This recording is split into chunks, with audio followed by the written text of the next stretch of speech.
Gagi Radio Show na Hot 93.3 FM. One night batago ka eme ka isi emi o. Ị ga na-ajụzi ese ka o si adịzi ososo nnu iyo ka a na-anụta mpa soso nnu iyo ka a ga-anụ today. Ịma na ngwa ga na mbido a na-agbaghalị ife a na-agbaghalị a na-ebugharị a na-elito a na-atali cheki enyi ya na ọkwa Christmas abịago mee na-ejego tatọlị ya titọlị ya mee ife niile gwuo egwu nwa obi aṅụrị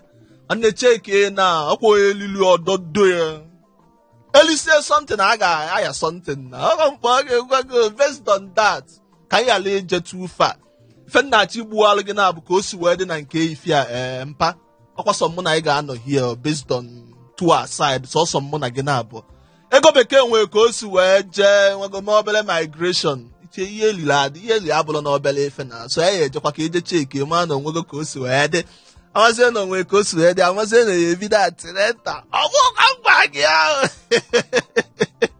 maka isi na ọnụ nwunye oke nụrụ ya mpa ngọnaligo based on that mana onwe ka o si wee dị asa ma nnọ tata ụfọdụ nwere ike na-asị ka ife na-emezi mpa onwekwa ife na-eme no kama na ife elili n'ọnụ ife atagwolu ebulu azụ gafee biko na-enwere azụ nye m ebulu chicken gafee biko chicken laps adị ya nye m ebulu barbecue biko si weta ya side a ebulu nke aga elicha efe niile anụ nwa ọkwa igbo na-ekwu ekwu si na-agbacha egwu ọ na-anụ ukwu cheki enyi ya na ọkwa mkpọ gị ngwa ka elicha gị ife niile anọ ọ nazie n'ukwu hey chima n'enu ụwa nke ikpeazụ nwiyo n'obodo ndị alaba ka ewe na gefe na-emeda we na Mandelas mmụọ na-ekwunye elu n'idumota ladịkpọ ebe ọbụla ị nọ na-efi a wee na-anụ onu mmụọ na-agbala eshie tosh mpaka nsụzi elu gị jin based on akwa na-ada adọka hey arịta nke ifi anụ wee fi bụ wee bata na bụ HD standard 3D pempesef ife mbụ wee bịa kịta bụ 4D 42 inches ana m ga-ebunye gị oti m ga-apịa gị n'efe ị ga na-ajụ ka ife na-emezi na nwunye onwe something o tinye mba nwekwa ife ntinye mana ọ na-steady level mụ a na-anọgodo ilu onwe m n'enu ukwu isi based on highness mkpọ gị ngwago ndị maka isi eme ya na nga gị gbere Radio Show na Hot 93.3 FM ị ga-ekwezi ka aka ọrụ iko o si wee mee na ebuzi onye na-amụ na take taa come on park ya well ọ mkpọ gị ngwa ka ị ga-ekwu ulu down based on na nna agwago gị na part 1 of our Nollywood standard if I na art ebe a bụ cinema movie or ebe iwelu your own plate gasi ike based on that mma ebugodo ụzọ na part 1 n'ime nganga gbuwalụ gị ife niile bụ ọlụ ka o si mkpata n'ime ogbe ife niile bụ nchagbu ụmụ n'omenu si atịtọlị omenu si ekwugheli n'ime ogbe based on nke mmụọ anụkwalụ mana ịjụ ọba ebe nsu wee nụ ya mụa ga-agwa ya na ọ nwee ka o si wee dị na mpụtara ebe a na-agụ pepa ịma na ebe a na-agụ pepa ndị a na-agụ pepa ifu ndị a na-agụ pepa wite ogbo ugogbe anya ha ndị a na-asị aja asị itinye elu ndị alụ ndị alesị gị afịa ihe ọ ga ebulogo ole asị gị na ịmụkọ mgbe na ọya mee nke ọya mee ka sọsọ asị ka ya anọdị ya na-asị elu mana nnekwa anya ọfụma n'ime asị ahụ ha na-asịkwa mgbe ụfọdụ ọ na-enwekwa ezigbote mbunye uche na-adịkwa na ọkwa mkpọ gị ngwago based on that ka m burugodo ụzọ gbuwalụ gị ife na-eme n'ime ogbe then anyị batazie na part 2 based on continuity based on watch out for the next episode ngwazie gị ife anyị ga-akpa n'ime nganga ngwazie gị nọmba ị ga-eji wee tinyelu anyị alụ bunyezie m uche ka ngwasi wee mata on the matter hey ọkwa mkpọ gị ngwa gị ka m burugodo ụzọ wụọ gị nke izizi clear state ndị mara ịgwa gị n'ime last week gara aga na ọhaneze ndị Igbo na-akwado ime nhọpụta onye ga-abụ onye isi ọhaneze ndị Igbo worldwide ọkwa mkpọ gị ngwago mmụọ wee nọdụkwa ebe a wee gwa men na ka o si wee dịla ọhaneze ndị Igbo kịta anụnwa na onwere onye ọbụla kwee ka ibie zuo ike onye ọbụla si na mmụọ bụ onye isi onye nke a si na mmụọ bụ onye isi a na-achụzi ka efe na-emezi so mana ka o si wee dị mma egbuwalụ gị the whole state the whole akụkọ ono o si wee mee based on last week nwanne ọ na Sunday ụbọchị ụka gara aga ka e mere election na Dan Anyịam Stadium Dan Mbakwe Stadium Sami Mbakwe Stadium dị n'Owerri na m atabikwele na ife a na-eme adịla izu cheki iri ya na ọ ga-akpọ gị gwago so based on Congress emere n'Owerri ịghọtago na ewemesịa Congress ndị mmadụ tinyekwara alụ dị ma gọvanọ Imo steeti ghọtago ma gọvanọ Ebonyi steeti ma ndị ministers ma ndị niile eji okwu ha agbụ izu ma ndị na-abụ ha kwuo okwu obodo na-esheki ndị Igbo extraction oyibo nwego extraction anụ amaghị m meaning ya sha mana ọ bụrụ na ịma meaning ya ebido ọ bụrụ na ịmala meaning ya ejuo ya na gị n'akụkụ so based on that ha gbakọtala ọnụ wee mee nhọpụta wee wepụta Prọfesọ Ambassador Obiozor is an elder statesman nwoke chaghị isi awọ men si na nwoke anụnwa na ọ bụbugo ambassador to Cyprus na ọ bụgo ambassador to Israel na ọ bụgo ambassador to America Nigeria ambassador na o jezugo obodo niile na ọ gụligo isi na ọ ma everything about Africa na ya ka eji wee kwadie so the guy man ma ọbụla guy man no elder statesman ka m mesizi na-akpọ ya chago isi awa guy man so mpa Prọfesọ Obiozor apụtago wee kwuo n'iflo na ndị Igbo si wee gbakọta ọnụ wee nye nkwado na ya ga-aga n'ilu efu na achịkọtalụ mmụọ ndị Igbo ọnụ ka Igbo dịzie n'otu o si abụ nọdụ saịdị ọkọ nke na ụdị efe eme mmezi again na a ga-atakọ isi ọnụ ma ndị na-asị na ha chọọ Biafra ihe niile na ya abịakọta ọnụ malụ the way forward malụ nke ka mma ọkwa ihe a ka nna anyị ukwu kwuru mgbe e nyesịrị ya victory mana ka m gbuozielu gị nke na-ewute m na personally nke na-abụ ncheta one anụnwa ọ dị m ka nchọọ 2x2 nchọọ mmịa bọtụl mgbagocha onye mma design isi mma reshape isi ọkwa mkpọ gị mgbago cool kwa down abịakwa m eme ihe ndị ala mana uche ka m na-ebunye based on ife mekwa n'inwe owe na-ede ngwale personal with me mana na ka m gbuozielu gị ọlụ on Friday yes on Friday ka enwekwara another election the same ọhaneze ndị Igbo election kwa before nke eme on Sunday on Friday ka emekwala another one wee wepụta injinia Chidi Ibe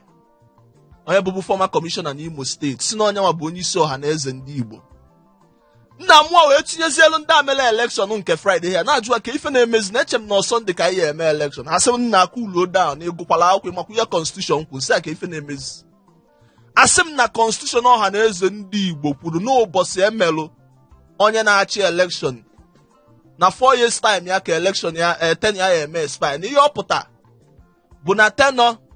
Chief John Nnianwodo mere expire on a Saturday that is a Saturday bụ 9th ọkwa ya na ọ kwesịrị na ya eme election on Sunday bụ 10th na ekwesịrị ime election on before the Sunday na eme ha ji wee mee election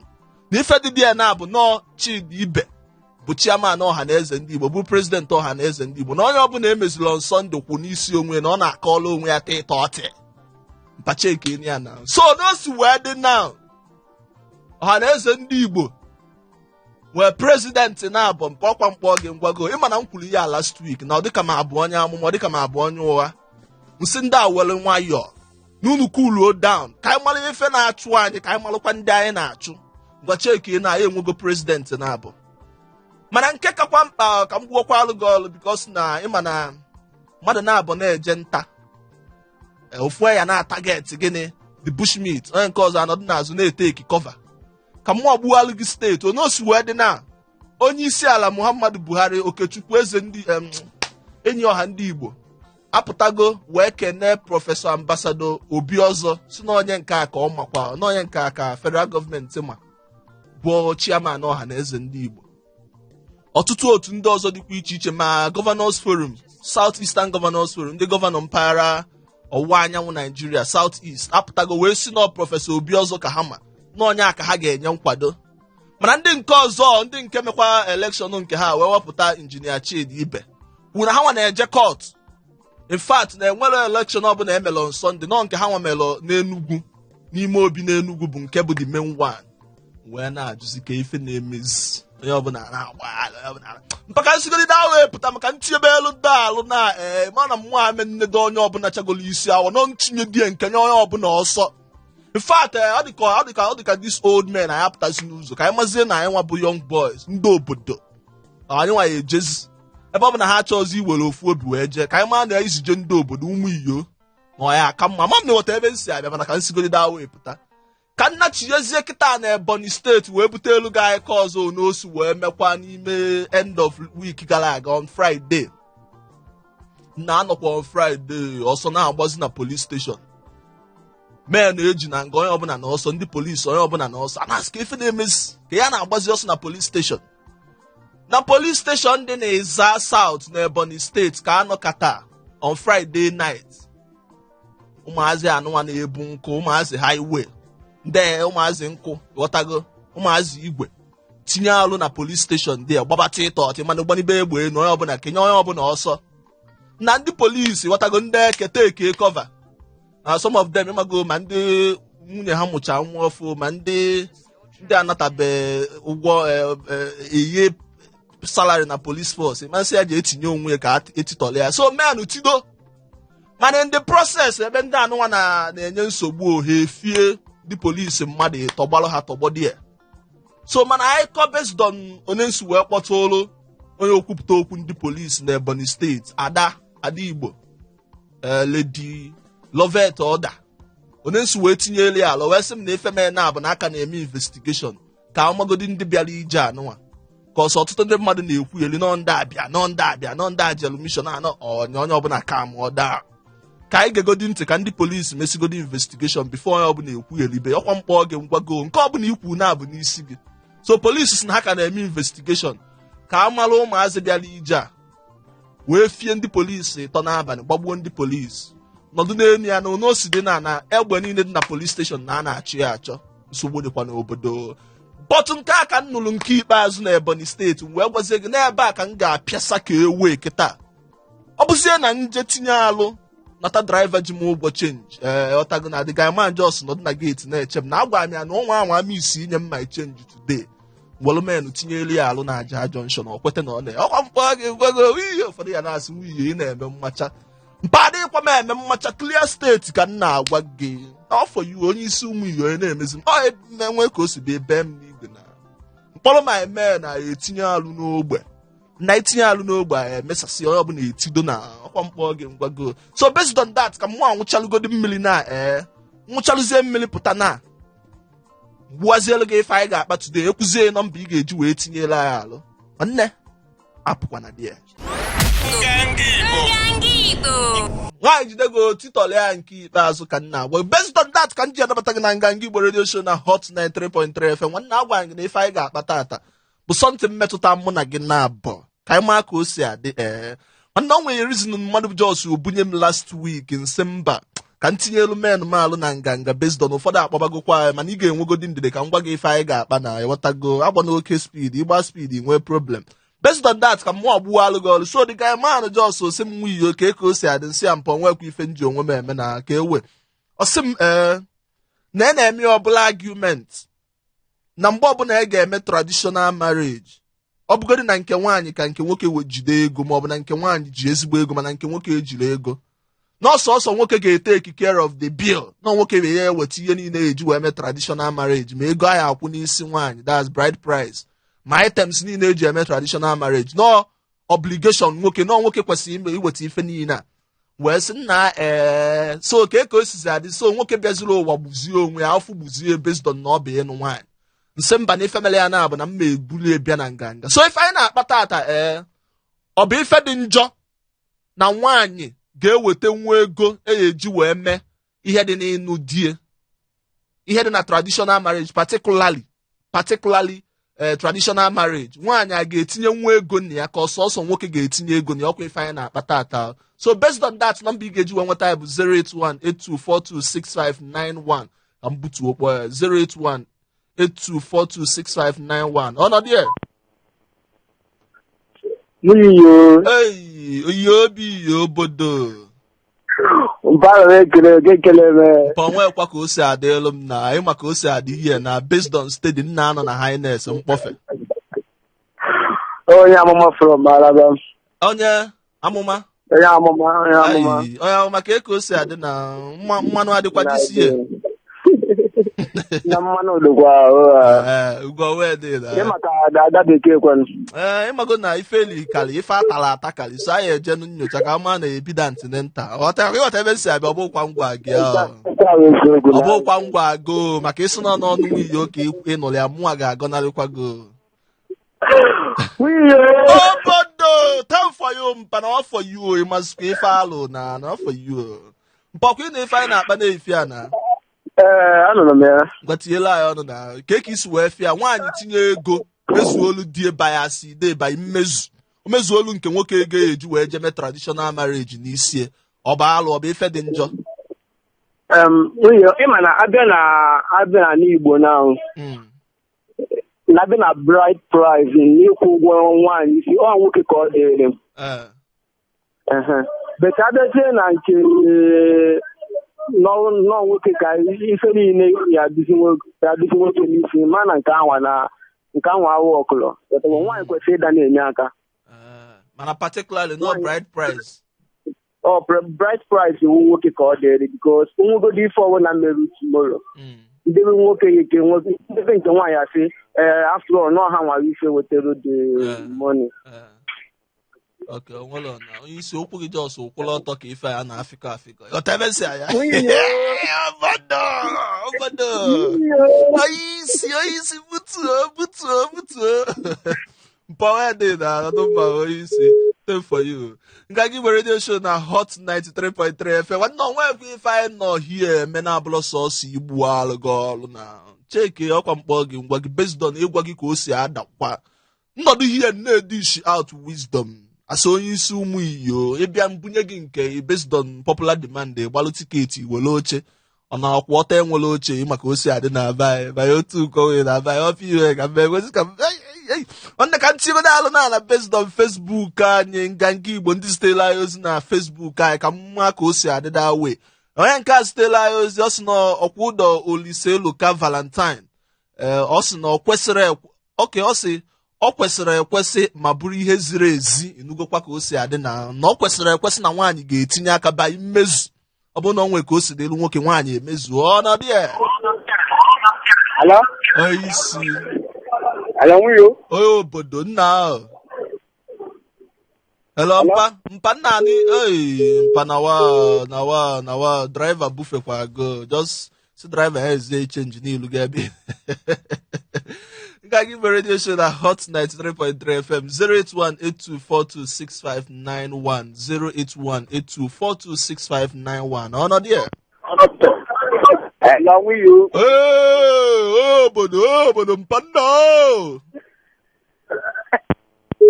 Ewo ndị egbukwa m n'enu ụwa menụ na-etinyekwa alụmalụ ndị nna ọkwa adịna kọọlụ ọzọ ya abata hie netwọk kọtụọ ya mkpọ netwọk providers niile na mbe ha n'igwe ngwa na ntị hie pụta na onye mwedote n'ụzọ based on in fact ka yala ikwu ife ga-eme mana biko ndị netwọk nyelụzienụ m aka n'elu ụwa na nchi inu onu men ọ takwa na adịte mụ na men nwekwa ezigbote outstanding ọnọdụ ya hello onye obodo pa Oisi ole ọkpọle ya nki onye nna I tell you ma ọkwa nnọ ihe jos na-ata ya ma ụmụ nwe watago na-agụ sensus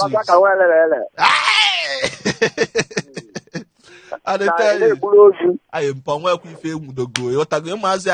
akịta anya agwago ha onye nke ị na-agwazi bayaside ka anyị jee lụọ bayaside a na-agwa gị nna nwere ife dị gị n'akpa akọchakwa ihe a niile na ọkwa na bene mpa isi gwaligodi gị nke ikpeazụ onye isi mpa ka ego si adị na udo dị nwa obodo pazakwa na last week m gere unu so na matara erite enwe iyo today mgbe m okwu aṅụrị yo anyị mpa emela ọfụma nwekwa na ife ọzọ nna alụ n'elu ụwa ọsọ ka men na-enwe obi aṅụrị ka nna ihe nwe iyo Chineke gọzie ime obi aṅụrị site na-anọkwa ihe enwelọ m warehouse enwelọ m shop ọ n'ime nganga Tuesday Thursday na Saturday nna anọ ihe onye isi kpukpukpukpu ngwa ka m gbazie elu gị nke ikpeazụ na tononono ịnụ sound a onye isi gwara m afọ anyị na ebe isi akpa ka mba ka o si adị afọ nwaanyị ke m na-akpọ from Mushi. Okay, Ike from Mushi nke ka o si adị that way na ngwa na ịnụgo ife anyị na-akpa na-efi ya ka eke isi wee fịa ọ dị mma ka ị na-emebaghị mmezu ife dị na dị okwu miyo ekwesịrị iwepụta dị mata ahụ ọnwụ na nke nwoke na nwee ka o si wee ghara nke nwaanyị emezie ọ bụrụ na ekwesịrị iwepụtadị okwu outside there ekwesịrị nọ pata ero ya dịka nwunye or something like that. ọ bụla uche ebunyere ebunye. Ọ bụrụ nkata akpara n'ime ụlọ ekwesịrị ka onye ọzọ nọ na-aṅụ nke nwoke tio. So mana ị na-akọwa na abụ nkọwa gị bụ na enwere ihe ọbụla megidere ya na nwaanyị jide ya nyebinye nwoke. Nwaanyị jide ọnwụ na-afụrụ onwe ya na nwaanyị jide nyanye nke nwoke. Bụ onwe dị udo dị onye isi. Nwaanyị sef na-ada ahepụkwa ọya nwoke sef emechaa ọkwa onye na-anụghị anụghị emechakwa sef ọwụ na ọnụghị arapụ ya. Emesịa ha emekwa dị amata as outstanding. Na udo. Ngwa anyị ka onye nna nọdụ mma onye isi choi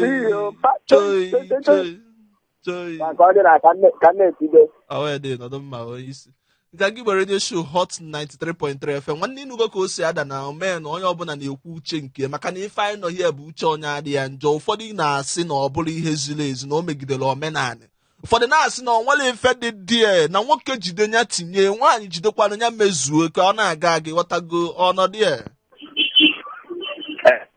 Hello mpa. Good afternoon, sir. Oisi kpoi. Babutu ọkụ unu alụ n'ime afịa ka anyị na-agbalụ mbọ ihe agbakwa uwe ego nke ị na-akụzi ime ọga. Anyị nọ ya ahụ. Aletaghị mpaka ka o si adị na afọ anyị na-ebe isi akpọ. Anyị si na Makoko na-akpọ. Abakoko? Makoko. Oke mako na nke a nụnụbekwa m ịma na nwunye ka tinyere obodo n'ọfụ ịghọtago na m ka na-ama places onwe dị na ka ka da wee dị n'efi a. Adị mma. Onwe dị mpa mpọkwa ịnụgo something na ibu wee bịa n'efi a na ọkwa ị na-efe anyị na-akpa. Otu ọta na ebe a bụ na ụdị ọ dị mma ka nwaanyị na-ahịa nwoke o. Mana mpa ekwe na-ege ntị ịma na help nke anyị na-ekwu bụ n'ịkwụ ụgwọ isi, that's bride price ka anyị na-ekwu. Ọ bụla na inyere aka na family ihe anyị na-ekwu bụ bride price. Ọ dị mma na nwaanyị tinye ego ma ọ bụ na nke nwoke ego ezulọ iji wee mee kwụ ụgwọ bride price. Ọ dị mma ka nwaanyị tinye ego na udo dị mpa onye isi nọdụ mma kpoyi choi nọdụ mma onye nna. Daalụ mpa. Nganga Igbo redio show Hot 93.3 FM nwanne ọ bụrụ kịta ka ị gbanyere redio gị bịakwa klaasị leto. In fact mma anaghị ego lateness fee cheke na butu onye nke mana ọ bụrụ kịta ka ị gbanyere redio nwere ife ọzọ anyị na-akpa na mata anyị bụ ebe na-efi a bụ bezido na-apụta sị na nwoke jere ime ego nwaanyị mana ego ezuru ezu. Ime ego ka m na-ekwu traditional marriage na traditional rights. Nwaanyị a ga-etinye nwa ego maka ụfọdụ na-asị ka nwaanyị ga-esi tinye ego na a na-abịa igolu nwaanyị mana ụfọdụ na-awọtafe traditional marriage asị nọ mgbe eji abịa egolu nwaanyị asịzie abịa igolu nwaanyị etinyekwa ego na ego ya eji wee golu ya. Uche ka m na-achọkwa ka ndị mmadụ bunye m ọnọdụ ọkwa efu gị akpụ ka gị mere redio show na Hot 93.3 FM wiyo n'obodo strawberry ụmụasa Daddy G ụmụ nwa General Overseer ụmụasa ọnọdụ. Hello? Ehihie ọma nna ka ije mpa. Wuyo. Daddy Monsa. Wuyo. Onye isi kakao mpa kpoyi o mpa choi. Onye nwaanyị nọnyere gị. Nọnyekwazi olu gị na mana nwere imegide ka nnabata gị as my catechist. Ichigodi n'afa nna na nwa na mmụọ nsọ ịma mbụ my catechist ho ha. Ghọtago? Ife ọlụ katkis ị na-achọ omenlu gị ha pụta bada side ghọtago? Inwa ya nwa atam garụ. Ọkwa my parish ka mụ na gị na-azụzi azụ Daughters of Zion International ka ị na-abịakwa ịmasa m aka na ya. Parish ebidobere ebido mụ na gị agbaba wọ agwụgo gị na ọma wọ. Ise bụ na katkis na ọya nwa nwe chọọchị. Iji acha gụbụ Reverend Fada iji acha na atụbekwere gị ebe ọzọ ebe maka nnọ. Atrọs gị ụdị mmadụ gị ya na-ana m ego ya na-ele ma mmiri nsọ ngozie mmiri nsọ elesie ndị mmadụ mpaka anyị gaa n'ilu pọkụ ịnụ ife anyị na-akpa. ihe m chọrọ ikwu n'ime bụ ihe gbasara maka bride price. Ọ nwoke kwesịrị ịkwụ ya. Ọ bụgodị na o nwere ya bite ụmụnna ya ego. Mpa jikwa okwu onye isi Onwedi ọbụkwa anyị kpatara nọ netwọk gị.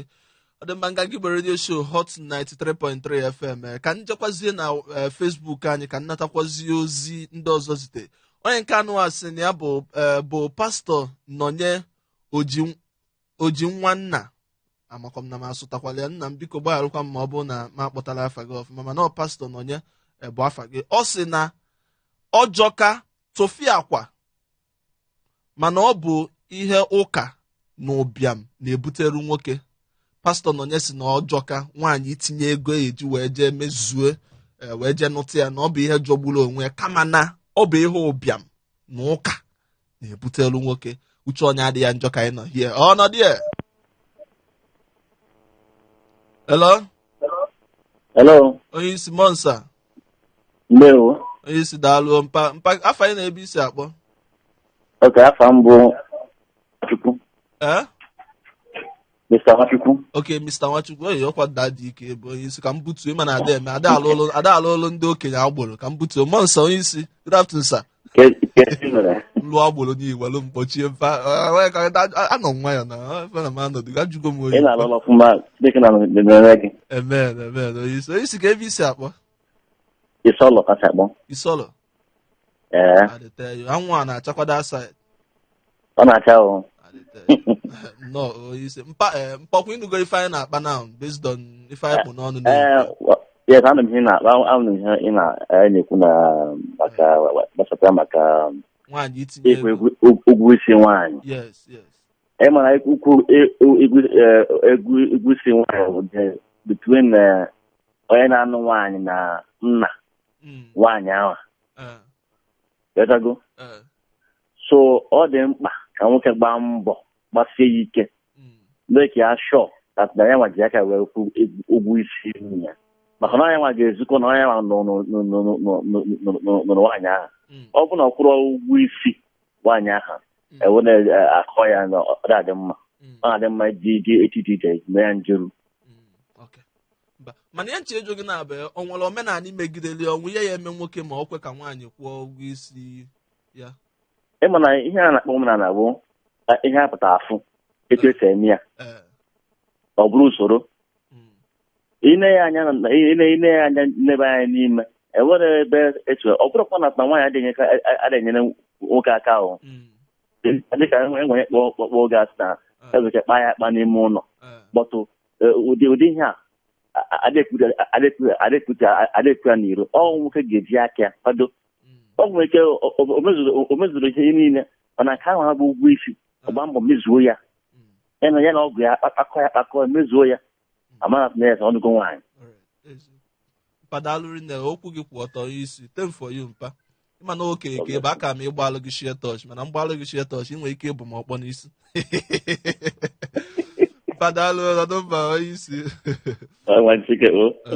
Nga gị bụ radio show na Hot 93.3 FM ịnụgo ka ndị mmadụ si atụnye nke ha sọsị ha anyị na ebe anụnwa bụ uche onye adị ya njọ anyị na ebe anụnwa na-asampụlụ opinion ma ọ bụ ndị sụrụ oyibo itinye nke gị onye etinye nke ya amalụzie nke ka mma enwekwa ike ma ya nwere final conclusion mana nke dị mkpa bụ na onye nọ n'akụ ga-amụta something onye aka anyị nọ hie. Ọ bụrụ ugbu a ka ịgbanye redio gị ọka bụ na Hot 93.3 FM n'ime nganga Igbo n'ebe menụ na-anọ na-ekweta na ọ na-eme nwanne ịda afụ ụzọ ịda anụ something adịta iwu ịkpụrụ mmiri n'ọnụ ị nwere problem mana ịkpụrụ ọkụ olewa 2021 na ya abatago nke ikpeazụ ọnọdụ ya. Onye isi onye mechi. Okay, ọga onye ma ngwaga n'ilu. Ihe m na-ekwu dị ka ihe onye nke ọzọ kwuru otu ọbụla o si na-edo nwoke ijiro ihe ga-ama nwoke bụ ịkwụgwọ isi nwaanyị a ga-ama maka echi bikos a sị na ọ bụrụ ihe ekwu n'ọzọ nkịta ka a na-ekwu n'ọzọ ọkụkọ o nwere ike oge ahụ na-eme n'ụlọ ikwu I love you nwaanyị eweta ego tie n'oge ọ chọrọ ịkwụgwọ isi ụbọchị ọ ya esi esi ka ọ ga-esi wee gaa ka e ga-esi wee kpe ikpe abụọ ka o si edo so ma ọ bụgodị na nwoke nwere ego iji wee kwụ ụgwọ isi nwunye ya jepụrụ ụmụnna ya ọ bụ na o nwere nwunye ya jepụrụ ụmụnna ya ha emee famili miti so onye ya abanye ego from famili nke ya nwa o je were kwụ ụgwọ isi onye ọ chọrọ ịnụ mụnwa ma ọ dị n'iwu ma ọ bụ n'ọdụ ọdịnihu ihe mma bụ na daiz ihe o kwesịrị ime ọ bụgodị na o nwere na ike ya asị ga-ebute mmanya ma ọ bụ ịkwụ ụgwọ ime ya nwaanyị nwere ike isi ego because o nwere ụmụ nwaanyị ọ ya bụ nwaanyị gafere ya na 40-45 o nwere ike nwoke ọbụla ọ fụrụ ọ bụ na onye a ji ego o ziri eji ime ihe ọbụla ọ ya eme ka nwoke a anụ bịa o nwere ike iti ego bata nke iti ego ka e were ụgwọ isi mụnwa ọ dịtakwa n'akwụkwọ m ọ dịrọ mma atọ maka ada ama ama ka nwoke nwee ike nwee respect nwoke na ugwu akwanyere ugwu as a man na family ya bụ ore echi onwe ka otu a na-ekwu okwu asị yes n'ọmụ ọkụrụ ụgwọ isi gị na ọ bịara nụta gị na ego m ka m ji wee nụta gị anyị na-eti ekwute ebe anatazi onwego dịka otu mgbe bịa were ụgwọ isi gị asị na ọ nwoke kwụrụ ụgwọ isi ọ bụrụ na nwaanyị nwotere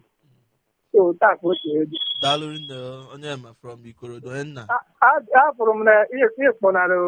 ego bekee abụkwa mkpọ na asị gị na ife elile eli na ife atagwuru na krismas a ọbụla mmiri nsọ ọbụla mmiri nkịtị ka a na-anwụ ife niile anụ a bụ something ịghọtago so based on that na onwe ka o si wee dị asị ka eje n'elu anyị ịghọtago ka anyị ma that ọbụkwa nkwu that particular one ọbụkwa nkwu mana ka ọ dị onye nna nọdụ mma onye isi ihe eri na krismas ọ ya kpọọ rizọt na Jenụwarị oke bụ eziokwu ihe mere anaghị ọnwa onye ka ọ ga-eji kpọọ rizọt amazịkwa m nke ọnwa onye ị na-ekwu mụ na-ekwu maka ife eli n'ọnụ ife eli nọ ntagwu eli n'ọnụ gị wa na-ekwu anọda wan ghọtago ife ọ na direction mụ na gị na-aba ada aga ofu ụzọ ị na-aga CMS mụ a na-aga aja ọ bụla ofu moto ka anyị banye kịta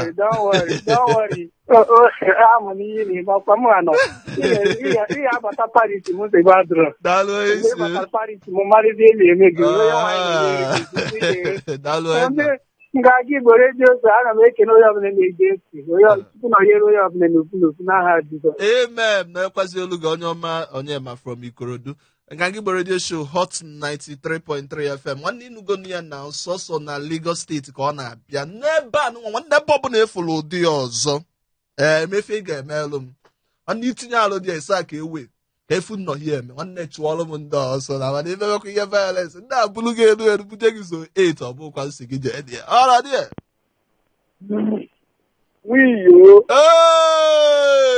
onye isi fruit salad ụmụasa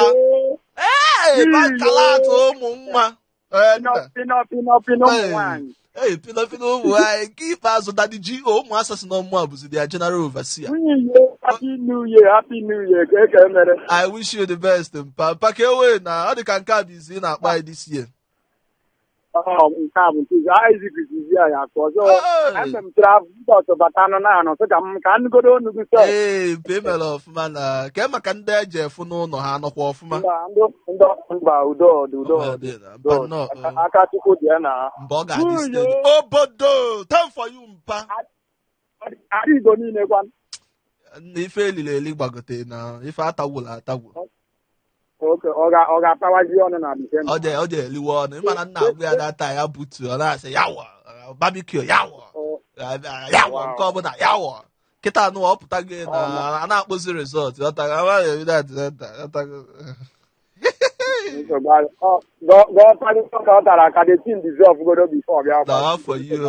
ịmaka o si adị na ịmaka onye esi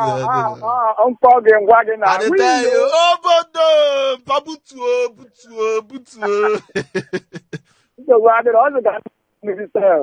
mpọkwa ịnụ ife anyị na-akpa na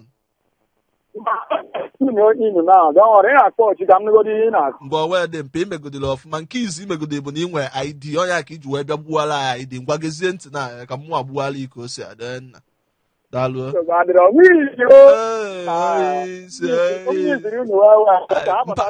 o wee dị na DCA nwanne nke anyị ga-eweta elu gị DCA kuluo down ịmana m gwa menụ na unu amalụ ka m si kwado DCA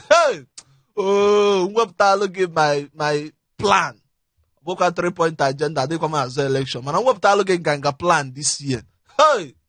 ị ga-ekweta nna ọbụla ife amụrụ amụ n'afọ yi ife anụ a bụ follow common build hey mkpọ gị ngwa gị ọ bụkwa iji power bank na chaja ka bụ full HD steady ọkụ na-enwu na nganga Igbo ga-elewa ndị mmadụ this year and esi na ọ na-eme before ị ga-ekweta this time around ọ dị hello obodo nwunye obodo mponu ga-ajọs gosigodi n'iliwago na ọ dị ka gị na ego bekee so na eliwala ọnụ together onye isi ka ewee na mpa good afternoon nna mpa ka ebe ị nọ na ebe isi akpa anyị afọ anyị na ebe isi akpa anyị ọba na-achị sọmadịdị onye ọma ụba na-ese mmiri dị onye ụba na-ese mmiri dị ụba ngọrụ ga-egwu adị ya akpọpụkwala m iko na mba ama m ka o si adịrị ọkwa gị jee na-azụ oke afa na-egbu nwa nkịta ma nke a na-egbu nke ma na-egbu ọ motivation ka ọ bụ oke nke bụ motivation nke ekokwa bụ nke ikpeazụ mpaka ka ụgbọ dị na-efi a na udo na-achọ eke na-anya m ọfụma nke na ọkwa na-efe anyị na mpa onye mebi ụwa ọkwụ anyị oge ya onye ọbụla mebiri ụwa Chineke ụwa na-atọgbu onwe ụwa ụmụasa juru ebe niile na-eme m obi ụtọ isi na ihe emebi ya nne m rọsh ya gị nweta gị nke ikpeazụ mpa ị na ife anyị na-akpa na-efi a na gbatinyela anyị ọnụ na dịmata ịmụọkụ ebe a mbụ asị nwoke ife na-ekwugoro okwu ilu nwaanyị ga-adịgodo njikere kwado ọfụma a na-akụ ụdị ha akụ asị nwoke na-apịa ha na-ekwu okwu ise Sudan olezi ka emechazịa maybe the girl do like itinye support nke a bụ support o a na-ekwuzi okwu iweta ọ bụ nke brad price anyị si bụ ọnwụ nwoke ga-eme ya mkpad onye adịrọ njikere alụrụ a nkepụta nwa mmadụ ya na-akọ stori mana mpa ọkwa ịma na aka niile ararụ na ọnwụ ụfọdụ ụmụ nwoke ya agbagide mbọ 50 years ọ ka na-agba mbọ emegidezi ya sị ya nwoke ngwa bịakwuzie ka atụọlụ gị second collection ka ụmụnna atụkọọlụ gị ego ịmaga atụgodo ego a mgbe ụfọdụ enwere iko mie ezu na bụ na nwaanyị achọtala ya na-eme ọfụma na ọ nwere aka ọrụ ọ na nwaanyị eme ntinyenwu something na situation like that ọ eziokwu o kwesịrị dị like that but ihe anyị na-edele m nwoke kwesịrị dị na-agba mbọ ọfụma tam eji eweta tam adịrọ ọ bụ na agba mbọ ọfụma agaghị bụ ụmụ nwoke ibe gị apụtasị na nwoke ibe gị na nwaanyị nyere gị aka elu nwaanyị o nwekọta ada na ntị na na-ekwu okwu na-ekwuzi okwu gị ike na-apasị mba ikike dị ya bụ na agbụgba mbọ daalụ mpa okwu gị kwụ ọtọ ịdị ọsọ gba ọsọ ntị na onye isi m nne special we aja ka nkene unu for my palliative on last week. Okay, yes. So by so na ndị litere palliative on Saturday. I'm very grateful. Ịma na agwa gị na ya na-eme ihe politiks ebe a na ọ bụla ndị anụwa ya ha bụrụ palliative etinye na warehouse anọkọta men etinyelu ha alụ titọlị ya ebee ka m na-ezokwana ya na nzo palliative ụmụazị adọyelu m ilu hie adọlie m adọ m vam achọrọ m ụdị kọndishọn ịghọtago I open with special gifts in Kenya. I tell you. You want to get Chicago in a special way. I'm clearly now. Yeah, that's really the one. Dalo. Gagi radio show na Hot 93.3 FM. Nke onye akpọpụla kịta bụ ndị so welite ihe on Saturday. Mana ngwa gị ọ bụ na ịmabụlọ every Saturday na ebe anụ nwenye ndị mmadụ palliative in a special way. Ụfọdụ na-ajụ ka ihe bụ palliative ampa olu on Saturday itinye ilu zata something ihe ọbụla anyị jụ oge ịzatara alịa nwanne mgbape elu gị fim na ekwete na ọ na-eme ka ntị ego alụ based on text message onye a zitere anyị ozi ọ sị okay ka m bụchala oku a before hello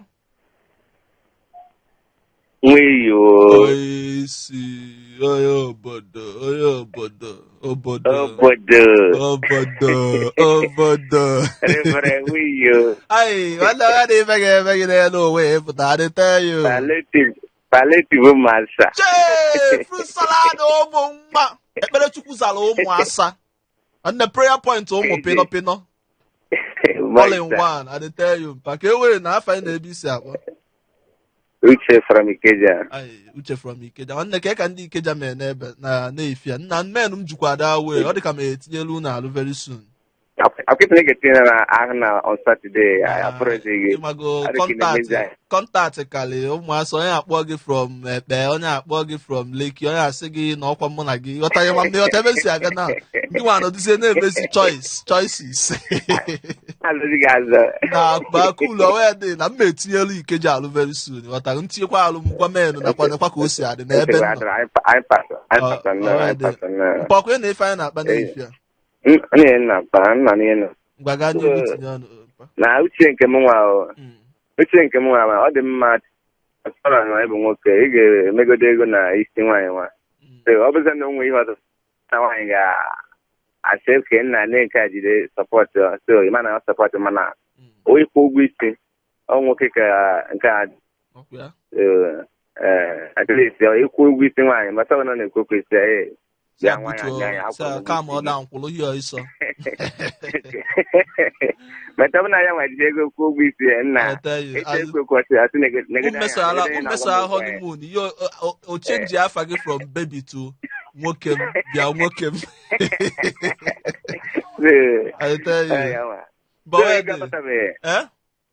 ego aka batara eliri abụrụ obere ọtago ovagaji ka atagwo ovagaji ntagwo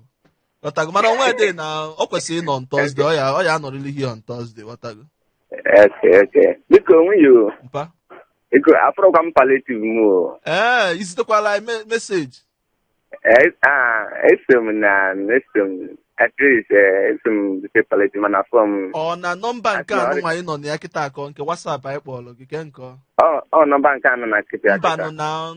mba ọ gị mee mistake anyị gwa gị na ndị litere ihe zite ozi na WhatsApp nọmba anyị that's text message nọmba anyị mma akpụ ya kịta ọkwa gị mere onwe gị kezi ka m na-asị nnọkọta họdụ nchịkpọ gị ka m ji send the text mba mma akpọ nọmba eji esend the text message ebe a ka ihe esend text message send kwuo netwọk ị na-eyuzu ọ bụkwa mme mpa ifugo na ọ gị mere onwe gị anya na họdụ palliative ilitere ha something ewere ya nna gbanodo mma I'll call the number before mmechie daalụ nga gị bụ radio show na Hot 93.3 FM ị nwere nye m onye ọma ị nwere nye m sọ Chukwu ga-akwụ ụgwọ onye ọma n'elu ụwa nya ka anyị na-ajụ ụfọdụ ndị mmadụ na-asị na ọ dị mma ka nwoke na nwaanyị kpakọọ tikọ dị ego ọnụ wee jekwuo ụgwọ isi nwaanyị ka ọsọsọ nwoke ka ọ dịrị ịkwụ ụgwọ ya ịnụgo ihe ndị mmadụ na-ekwu ụfọdụ na-ekwu ọkanụ mee onye ji ya kwụọ ọ bụla iwu bụ na ọ ya abụ nwoke apụtazi n'elu owe taa ọfụ ụfọdụ na-asị nwoke kwesịrị ịgba zamzam taa agbafuo ọsọ nwoke kwesịrị ịgba tinitini na ọ gị kwesịrị ije mee the whole thing amalụ m ife ngị nwaluo na because ife anyị nọ here bụ public opinion ọkwa mkpọ gị ngwa gị ọ nọ dị Hello? onye isi obodo Ego Sada. mpọwa ọkụ ife ọzọ nna anụ n'elu ụwa na-abụla ịnọ ihe na-eme ndị mmadụ obi ụtọ Ọ gọzie na-agbọ from Lagos Island. Okay, Gozie from Lagos Island. Yes. I tell you, n'akụkụ island ebe ị nọ. Sada Obalande. Okay, Obalande, mba. To precise. Okay, mba nnọọ. Okay, ka da wee dị na nwudokwa ha. Fọdụ mgbe anyị kelere chukwu ebe ebughaziri nnọọ jụụ. Na normal. Ịma na isi ajụgo onye ọbụla oyi. Ndị niile alụlụ that way by that time na-emebisi ife onye ọbụla ekwu ulugo da na. Onwe dị mba. Ọkwa ị na ife anyị na-akpa na-efi a na. Yes. Ama m iwe na-akpa. Tinye ọnụ na dị okwu onye nna. N'uche nke m onye ka ọ dịrị ikwu ụgwọ ego isi ya ihu na ọ bụ na nwoke na nwaanyị agbakọta ọnụ ekwu ya bụ ụgwọ ụmụ ọdụ ọ ga-abụ ruo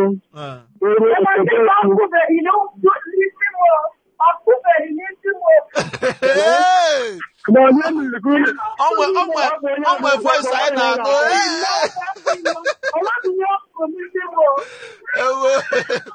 ata mmọnwụ onye na-ata mmọnwụ ọ bụ onye na-ata m amoosu ọ maghị ọ na-atọ ọ na-ata ya amoosu a sị m na ọ na-atazi mmọnwụ anyị na-aga ihe abụ na ndị na-ekwu anyị na ị na-ekwu onye na ọbụla nwoke na nwaanyị gbakọ ọkụ ọmụ wee kwụọ dị ụgwọ isi nwaanyị o nwere oge ọ ga-abụ ruo okenye okwu nwaanyị ewere aka nwoke ọnụ eziokwu maka oge m na-echeta n'oge nnọdụ ihe ahụ one of my neighbor mesịrị ka nwunye were na-akpọ onye na-ewaba onye nwere ego obi wee kwụ ụgwọ isi nke nwaanyị bụ onye na-ekepụta na ama ego nke nwoke esi so wee bụrụ nke experience ọ dịghị mma ọ ka mma ka nwoke onye na-abụ gaba azụ onwe ọbụla wee ego kwụ ụgwọ isi pụta dị sọpọtọ nke nwaanyị maka ka nwere abụọ dị mkparị mpa biko mpacha ka m jụzi ka nyozi ayọ mpa ka nyozi ayọ onwe onye na-ata mmọnwụ n'azụ biko neba okwu ahụ ọ na-ekwu onwe ka o si dị kpọọ maka na o nwere ihe ị na-asọ ọnụ ya na-ewepụ na otubo eri ya ozugozi National TV ka anyị na-ahapụbazi na-ekwu okwu ihe abụ daalụ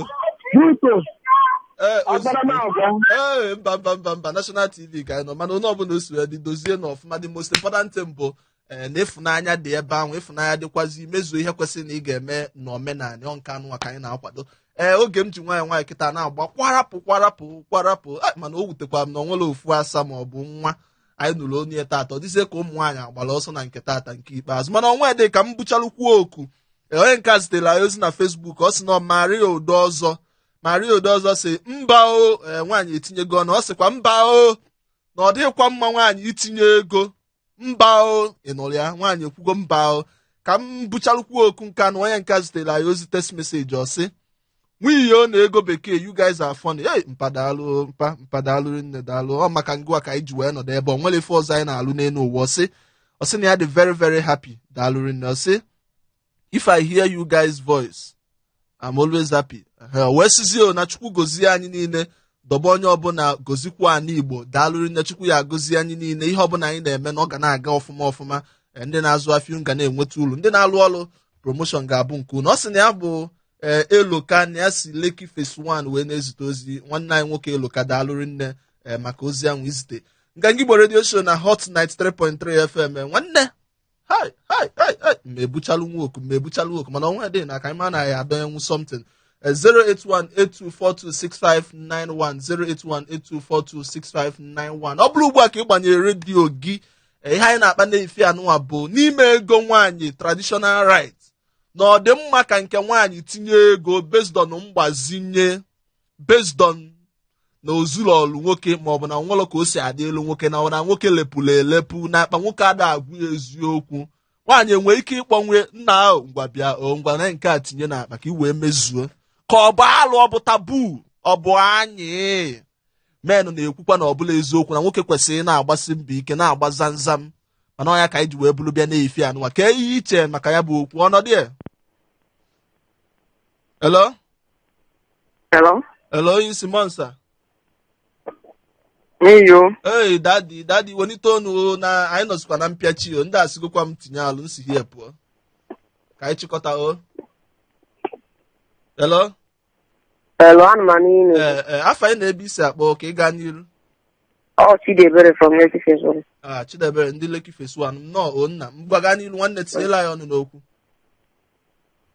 ihe m chọrọ ikwu bụ na ọ dịghị mma ka nwaanyị tinye ego na that particular money a yi kwuo the bride price o kwesịrị ka ọ bụrụ nwoke ya ewetete the whole money. Ọ bụzikwa ihe ọzọ na nwaanyị ga-enyetere ya ka o nyetere ya ka bọtụ ego ka a yi kwuo the bride price o kwesịrị ka ọ bụrụ nwaanyị ya ewetachi ya ka ọ bụrụ nwaanyị ya wetachi ya ka ọ bụrụ nwoke ya ewetachi ya ụjọ bịazigoro etoba mgbadalụ nne nwanne m nwoke ebe a ka anyị ga-akwụsị n'oge anyị agago daalụ nne ọnụnwa mere na anyị na-anọ ebe a maka na ọ bụrụ na ada enye anyị nkwado ya ma nna anọ daalụ nwanne m nwoke thank you very much gazikwazi elu gị Nganga Igbo Radio Show na Hot 93.3 FM nwanne ebe a ka m na-akwụsị onwezi okwu ọzọ mmebu ka m buchalụ meseji anụ abata kịta anụ ọ sị good afternoon nwiyo daalụ nne onye na-ekene anyị ọ sị na nwaanyị nwere ike inye aka n'ihe ọbụla n'ịkwado agbamakwụkwọ maọbụ agbamnkwụ mana ọ bụrụ nke ịkwụ ụgwọ isi bride price na ọ dịrọ mma chaa onye zitere ozi anụnwa bụ Momichi nwanne ebe anụnwa ka m na-akwụsị asịgo m ka ọ dịzie chebilizie m on Thursday na anyị ga-anachiatakwa ebe a hopefully ego bekee ga-anọkwa ebe a ka emesịanụ bye bye.